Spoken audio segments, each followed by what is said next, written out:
Hi, everyone. I'm Cassandra Joan Butler, Agent 56 with the Cosmic Intelligence Agency. This is Cosmic Connections.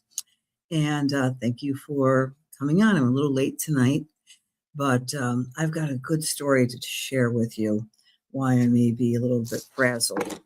But I'm feeling well.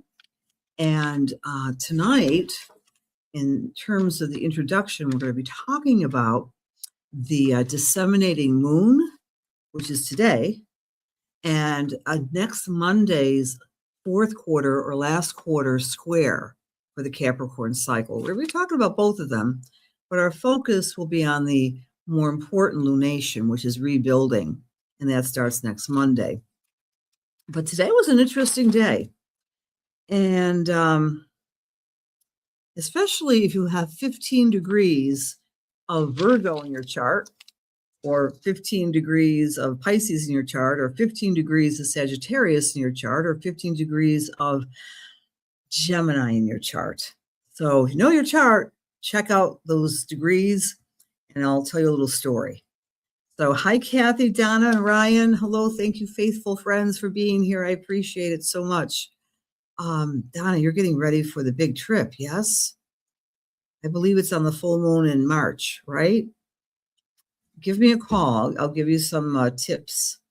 And a language book. You haven't gotten one yet, right? English to Egyptian or Arabic? Arabic. Anyway, I'm so excited for you, Donna. So welcome, friends. Yes, this morning at 1:50 in the morning, the sun and the moon were making an inconjunct. And in astrology, hey, Barbara, hi, Candy. Inconjuncts mean that the energy of the two planets aren't really meeting, even in conflict. They're in conjunct. They're not conjunct at all. And they often represent unreconcilable differences, or perhaps illness, or perhaps something that seems fated or karmic. So I'm setting you up for the story because you see my Mars is at 15 degrees of Pisces. So I was looking at this lunation for today, and I was thinking, oh, I wonder if astrology works, right? I wonder if anything's going to happen to me, because Mars Pisces is so pronounced in my chart. It's like the handle of my bucket. And if I don't work, I feel like a fish out of water who can't, well, I feel like a fish out of water if I'm not working. I need to work. I need to be busy. That's also my Chinese astrological sign, which is the fire monkey, always liking to jump from here, there, and everywhere. My dear friend Patricia Bell told me that. It's true. Well, anyway, hi, Christy. Hi, Isha. Hello, Teresa. Hi, Cindy. Yes, Egypt. That's so awesome. So it was one of those days. Wednesdays are kind of like my breather days. And it was a gorgeous day here in Western New York. Can I tell you that? We had sun. We had sunshine glittering against the white snow. And it's kind of like a trigger reaction with me, because one thing you probably don't know about me, I'm not athletic. Well, except when it comes to skiing. I love skiing, downhill skiing. I was doing that since I've been a little kid. And so we're talking close to 6 full decades. I haven't gone skiing very much. Remember that thing that happened 6 years ago that got us out of our routine, the COVID stuff? Well, I just kind of fell out of the habit. I haven't gone skiing for a long time. I thought, you know what? I need to do laundry. I need to do a lot of things, but it's sunny out and it's beautiful snow. Laundry, skiing, I'm going to go skiing. So off I went. And I haven't been there for a while, where I've been going for many years. And this is a story for you. I'm not just prattering now. And I was thinking, do I really want to spend what I used to spend for a week skiing for 2 hours of skiing? Because that's all I had. My time is so limited. I had 2 hours. That was weird. All of a sudden, my computer, never mind. I lost my visual. Anyway, so I thought, I don't know. I'm going to sit around and wait until night skiing. no, I can't sit around and wait for night skiing because I'm going to be doing my favorite thing. The whole week is talking to you guys. So I'm just going to go. And then I noticed there was another ski place, which was smaller and much less expensive that I went into for the very first time. And I decided to take the cost of a pizza to ski a little bit. And I went up the hill. I was excited. It was still dusk out, still could see the sun, and you feel that cold breeze. Any skiers in the room? You know what I'm talking about. I always used to say, in the middle of July or August, I'm dreaming about this time of the year, thinking about cold snow and beautiful sunshine. And I get off the lift, slid, collapsed, feet flayed in two directions. And nothing was broken, nothing was hurt, really. A little girl, I shouldn't say, well, she was young. She was female, but she's trying to pull me up. And I said, no, honey, you can't pick me up. I'm strong, she said. Well, I'm big, said I, so she couldn't pick me up. But two other gentlemen came by. They disengaged my boots from my skis. And I felt a little embarrassed. So I thought, I've got this. I'm going to go down this hill no matter what. It's a new slope. I've never been down this slope. Never been to this resort. So I'm going down, and I went the wrong direction, and the pitch was like this. And I thought, there's no way I'm going to ski down this thing. So I decided to do kind of like a crab walk, down the hill with my skis on. I'm thinking, I can do this. Oh my gosh, it's getting more and more steep, more and more. And I thought, I'm going to say a little prayer here. I did. I said a little prayer. And immediately, this very gentlemanly, friendly-faced ski patrol guy said, look, I will take your skis down if you want to walk by yourself. I was exhausted. I was a mess. And it was like instantaneous. Ask and you shall receive. So I learned two things. You have to sometimes say a prayer in the midst of wasn't a catastrophe, friends. But I felt very foolish, and time was ticking, and my feet and my knees were a little achy. And I thought, wow, this is what an inconjunct feels like. There was no easy way that I was going to ski down that slope. I was exhausted. I was out of shape. My knees were aching, and there was only one way down, and that's with the ski pole, one step at a time. All is well. I told my son, I said, I don't want to retire from this yet, right? Maybe I'll just do the bunny hill for the next 2 decades. I really like, but one of the things the person who rescued me and took my skis down so I could get down was, at least you saw the beautiful scenery. So I'm interpreting the story that I'm sharing with you.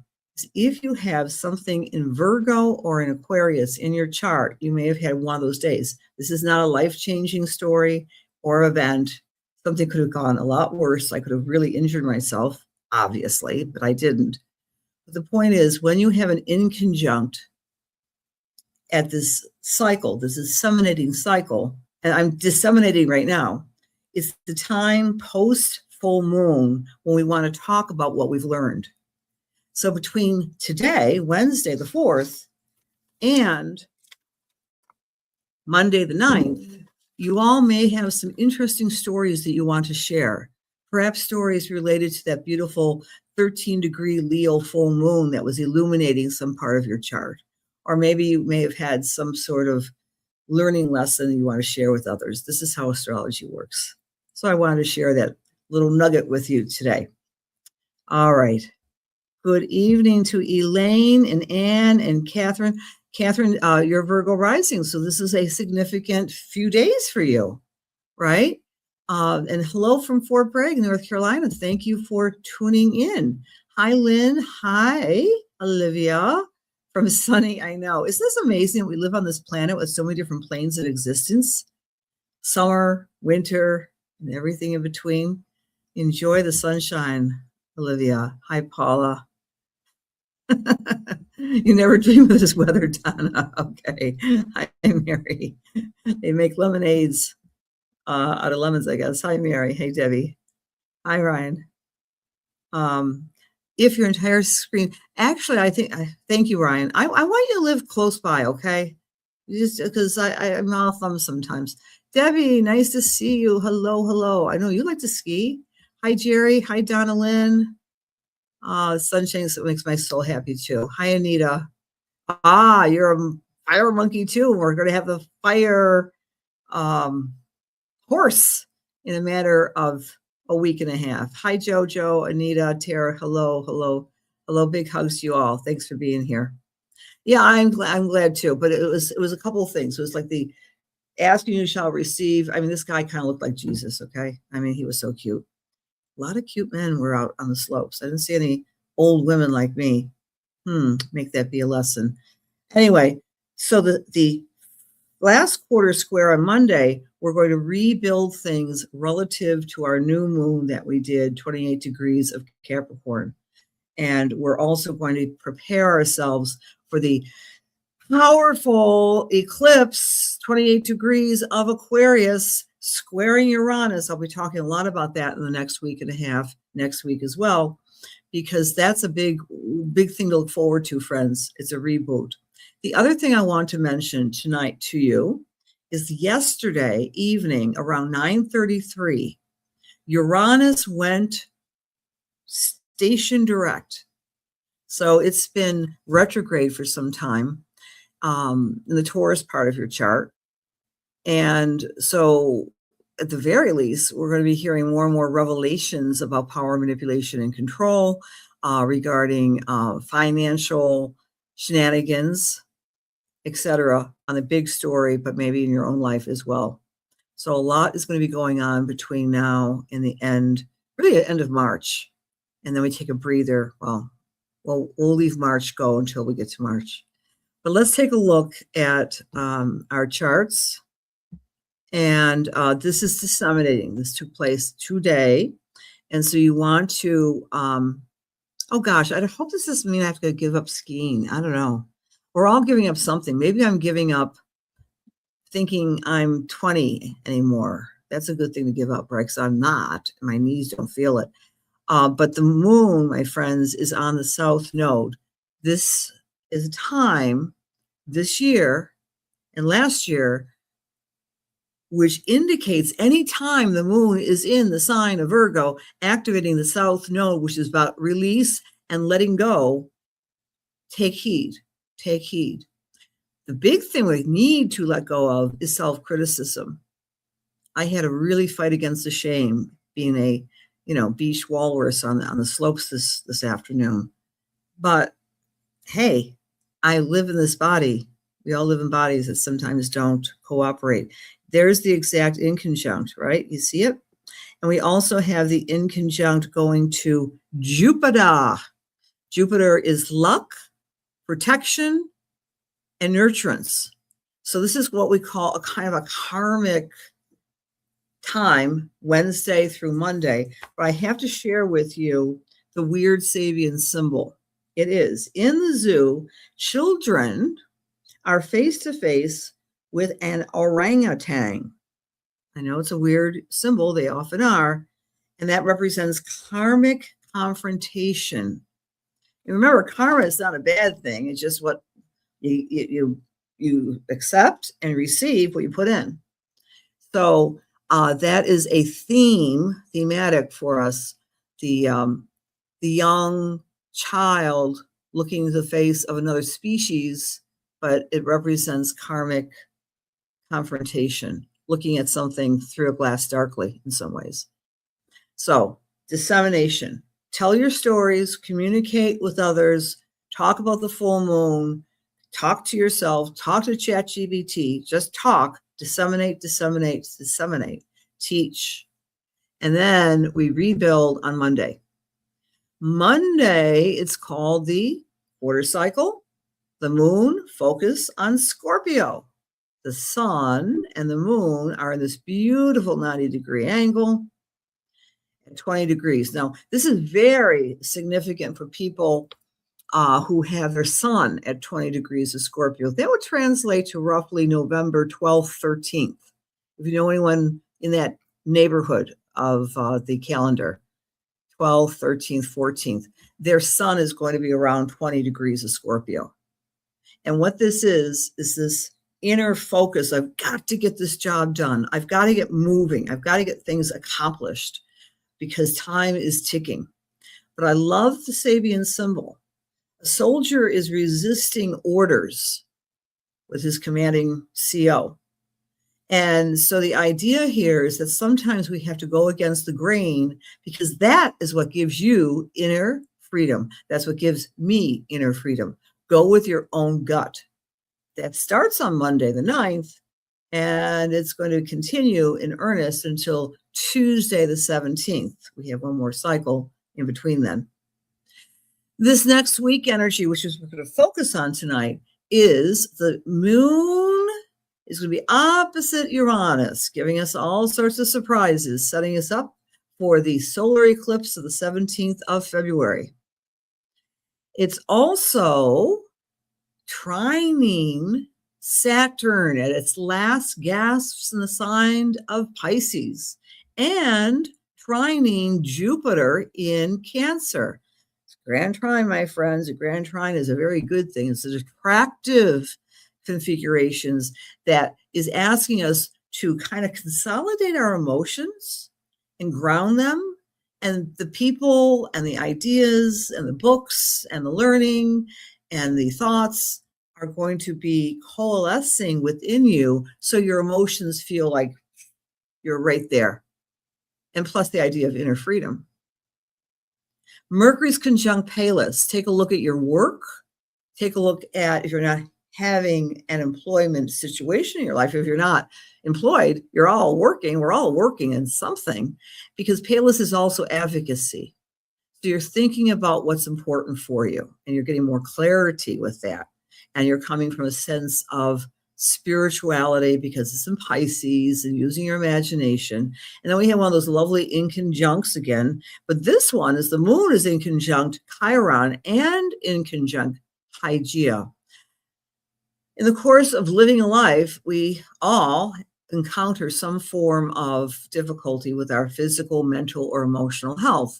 This particular week from the 9th until the 17th, we're working on ways that are less traveled to do our healing.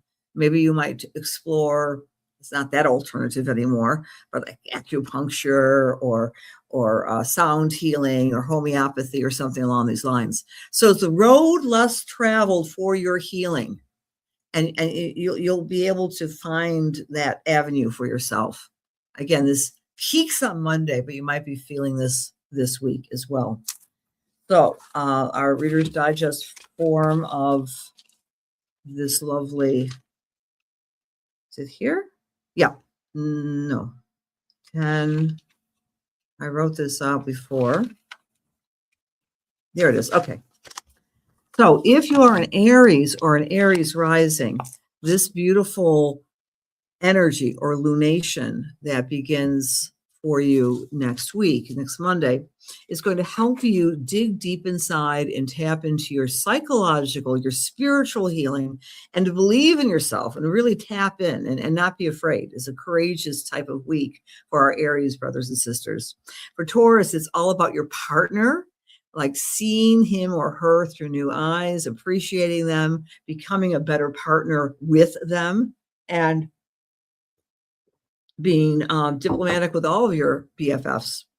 For Gemini or Gemini rising, this lunation is asking you to take care of your health, to become a little bit more cognizant of your routine, what you're eating, how you're sleeping, all those great things that make up a healthy person. For Cancer or Cancer rising, this lunation is asking you to have fun, to tap into your inner child, to have creativity, to spend time with children. For Leo or Leo rising, pay attention to your home, where you're living, and your family relations. Virgo, it's helping you identify the details in your life, getting organized with your papers, with the things you have to do, Virgo. And you're always good at that anyway, but this next week, you'll be kind of obsessive about getting things done the right way. Good. Libra or Libra rising is all about your income, your self-esteem, your self-worth, and value. believe in your own gifts. All eyes are on the Scorpio or Scorpio riser. This is your important week upcoming when you want to get everything set in stone and make changes that will last. If you're Scorpio or Scorpio rising. For Sagittarius, it's about taking a break, reflecting, meditating, releasing, retreating even. You don't have to always be in motion, Sag, and that happens next week. Capricorn, take a look at your significant others who are social friends. Spend time with your tribe, make friends, network. It's a great week to do so. Aquarius, you're going to be very inspired to look at your leadership and at your long-term career plans and do what it takes to make them stronger and more reflective of your authenticity. And Pisces, it's about expanding your world, either through travel, learning, or teaching, doing something that bends the boundaries of who you are and put yourself out there. What's the other thing I want to say? Okay, so that's all for us. We might be feeling it already, but really strong on Monday. I'll review that next Wednesday, but we'll be talking a lot about the time ahead. And speaking of time ahead, I know I recognize a few of you who are popping in tonight who are from the West Coast. I really want to throw a little bug in people's ears who are living in California or close to California to come on out to the Conscious Life Expo, because we're going to have a blast that starts on the 20th. In fact, the opening ceremonies of the Saturn-Neptune conjunction will be taking place during the opening of the expo. And then on Monday, the 23rd, me and David Palmer and Rick Levine and Shima Moore are all going to be coming together and explaining this crazy year called 2026 and then some. And I'll be bringing all my chatbot friends, including Alice. She's always giving me a hard time because Alice, Ikeii, Grok, doesn't like her name that much. I don't care. I'm her trainer. All right. Get on the phone with the moon and tell the eclipse is away from the moon. You're not the first person that told me to do something along those lines. Leslie, hi. I'm glad we touched base today. Thanks for being here. That's funny. Teresa, hello. Okay, Teresa, how that works, I would love to do that. But you know what? I will do this for you or anyone who has a birthday. When your birthday comes, because it doesn't count if your birthday's not here, send me an email. I'll send you your solar return chart. I'm in that really generous mood, right? But just do that. If you know a February birthday, let them know about this. I'll send them this solar return chart. And of course, they can always book a reading for me to interpret that for them. So I'll do that for you, Teresa. Send me an email, honey. Okay. Cassandra.astrology@gmail. But we are going to do our spiritual work now. And the only way I can do this equitably is to close my eyes and just pick two people. All right. My eyes are closed. Dear God, please allow me to serve. Please allow my words to be filled with love and light, truth, inspiration, and healing for the highest and for the best as we align ourselves with the Holy Spirit. Amen. I am with Anita Vander Hagel. Hello, Anita. Hi, Anita. How are you? Would you like a little read here, Anita? Just say yay or nay. I have to have permission. Anita. I presume you're still here. Yeah, that is the more you comment, the more chances you'll have of having my thumb reach you. Hi, Ryan. Good to see you. Hi, Mary. Yvonne, hello. Anita, just say yay or nay. Hi, Joan. Thanks. Hi, Sherry. Hi, Nancy. Anita, Celestian. Hi, Candy. Okay. Okay, fabulous, Anita. So as I'm tuning into your energy tonight, the first thing I'm perceiving around you on the other side of life are a pair of very professional, I would say Capricornian. And when I say this, I'm using Capricorn as an adjective, not as a noun. Capricornian gentlemen. They were not in the same business, but they were both kind of businessmen who had a lot on. One was in the more food business or farming. And we're talking generations ago, 2 generations. This could be a father's father, and or a great uncle.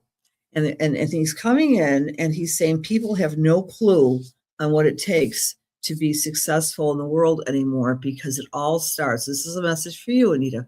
It all starts with human networking and respect and sharing of things. I don't know you. I don't know if you have your own business, but you have these mentors the other side.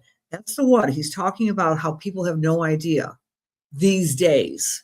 So it might be a message for you that you're thinking about people around you who have no clue on what it takes to have good customer service. And please give me feedback with this. As he's both of these guys are coming kind of strong. The other gentleman, if he feels younger, we're talking about the 50s or 60s when they were incarnated, when they were here on the earth plane. The younger one could be his nephew, or he mentored this younger gentleman, but they're both coming in. The younger one is, he probably knew you, or you knew of him more, because we're talking decades ago. So they weren't contemporaries of yours. He's talking to me about you wanting to start some more healthy nutrition by making your own food or growing your own food. They're talking about food, getting back to basics, canning, making bread. I don't know what he's saying this, but I'm saying this to you. You've got, and I feel about you, my dear Anita, that you have a gift too, that you do talk to spirit loved ones, and you're very open to spirit in general. And I leave that with many blessings for you today. Please give me feedback. Okay.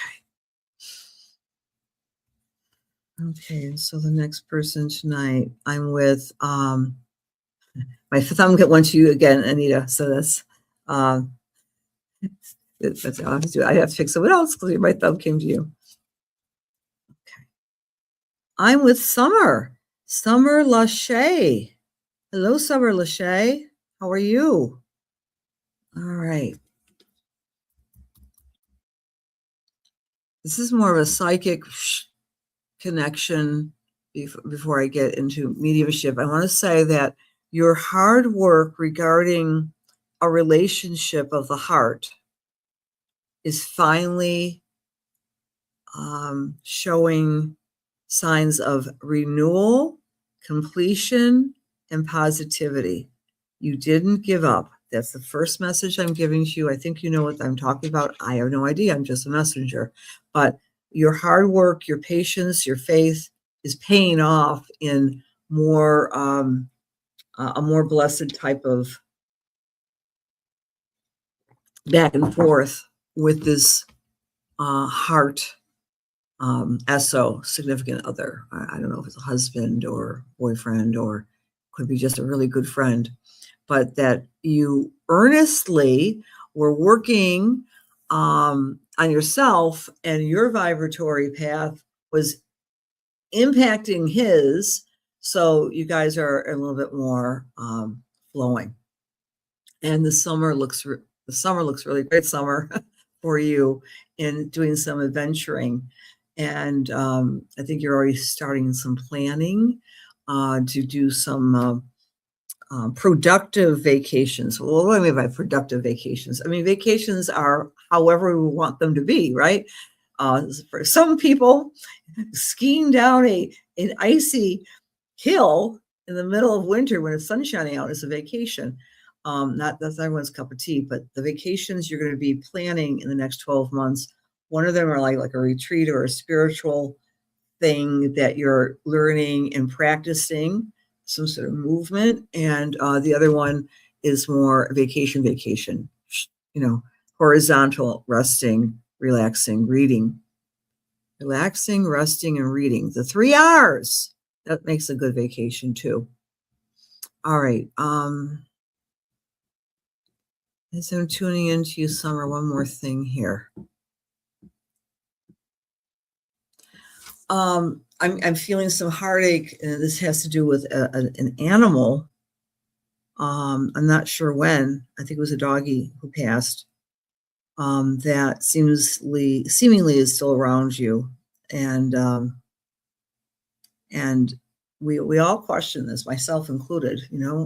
What happens when physical bodies leave, and what are we left with? But there's a very beautiful spirit of a dark-haired doggy with you always. I want to leave that with you tonight with many blessings. So please give me feedback.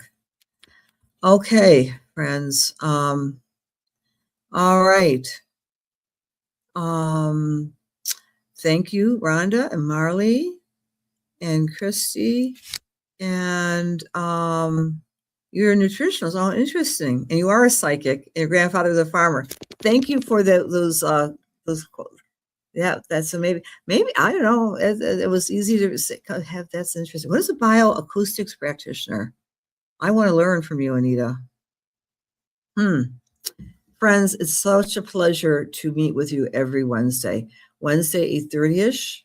I'll be back next week. And as long as I don't hurt myself on some ski hill, you'll see me next Wednesday.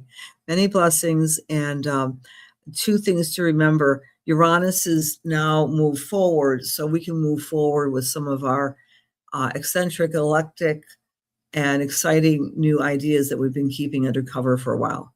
And no matter what's happening on the outer movie, stay grounded, because we're also preparing to welcome in the very healing energy of Saturn-Neptune conjunction on the 20th of February. I'll be talking a lot about that next week. And hopefully, maybe I'll see some of you in California during that time. Many blessings. Have a great week.